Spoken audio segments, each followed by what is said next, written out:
Welcome to Not Milk Never Milk. Subscribe if you're lactose intolerant. You begin by confirming prerequisites.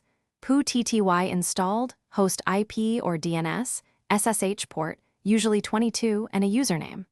Once done, launch Putty and type the host address into the hostname field and the port into port. Make sure to pick SSH as the connection type so you open the correct protocol. This matters because SSH encrypts the session.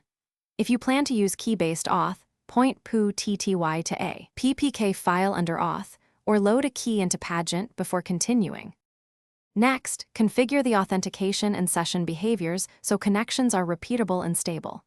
Set your auto-login username under connection right arrow data. This saves a keystroke every time.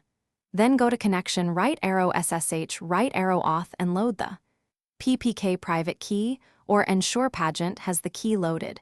Putty uses PPK format, so convert with Putty if necessary. Also save the session name to reuse settings, and under connection, enable keep-alives if remote timeouts are a problem, which prevents idle disconnections. Finally, click Open to start the SSH session. On first connect, you must accept the host key fingerprint to trust the server. Once accepted, provide your key passphrase or password when prompted, and you'll land at the remote shell.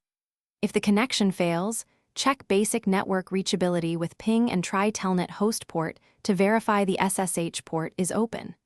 Make sure firewalls permit 22, the server's SSH service is running, and private key permissions are correct. This single check often resolves auth problems.